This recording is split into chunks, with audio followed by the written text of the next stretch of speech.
Hey, hello guys, welcome to my channel Circuitation. Some of you may know about heat shrink tube. It is a tube which is used to isolate the exposed wire joints. To use it, you have to put the heat shrink tube in the exposed wire joint and heat it up. After that, the tube will automatically shrinks and fit it into the wire joint, and it also gives extra strength to the wire joint. To heat up the heat shrink tube, generally I use a gas lighter. But there is some problem with the gas lighter. Sometimes the lighter cannot be used in the airy zone. Means when I turn on my workshop's fan, it cannot be used further. And sometimes the lighter run out of gas. But in this lockdown situation, it is very difficult to go outside and fill up the gas of the lighter. And it is also not feasible to turn off the fan every time when I use the lighter. In this video, I will solve these two issues and show you how to make the hot air gun DIY. So don't skip the video, watch till the end. So let's get started.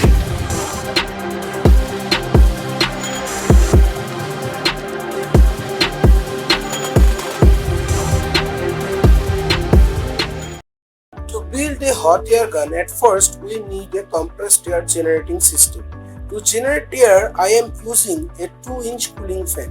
The fan runs on 12 volt. This fan generates a high pressure air which is enough for our purpose.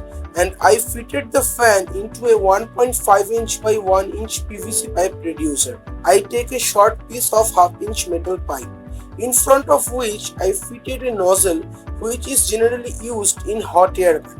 And the other side I use some heat resistive sleeves and attach it with the help of leucoplaster. It will be attached with the PVC pipe which will be used as a handle of the hot air gun.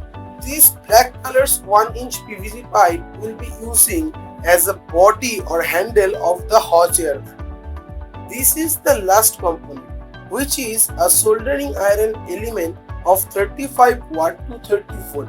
Means we can directly run this by using our wall outlet AC supply. To prevent short circuit, we will use a thinner wire sleeves as a wire insulator.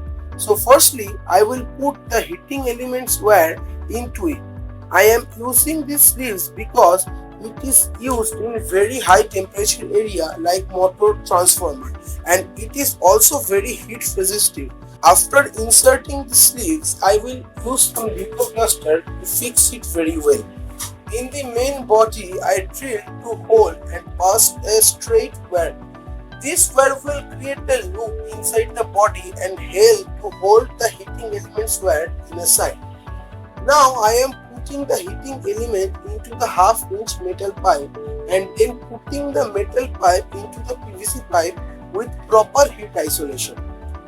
This is a 3-pin 5 ampere top, and here is 3 wires of it. The phase and neutral wire I will pass through this hole and join with the heating element wire. But before joining, I will put 2 heat sleeves for wire joint isolation. Now I am joining the wires properly and cover the joint using these 2 sleeves. After completing this connection, I will attach the air generating section with the body, and we will attach the earth wire to the metal pipe to avoid any kind of shock hazard. Now I am turning on the switch for the heating element. For testing purpose, I am driving this fan with a 12 volt battery. Now you can hear the sound of the fan.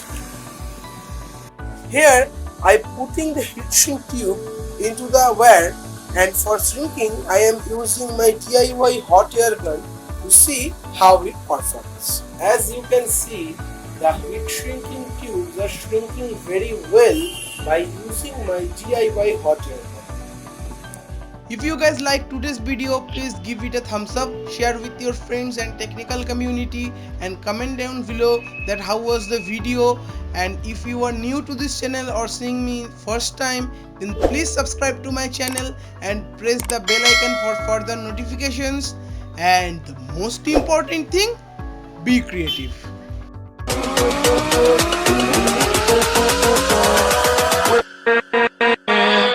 With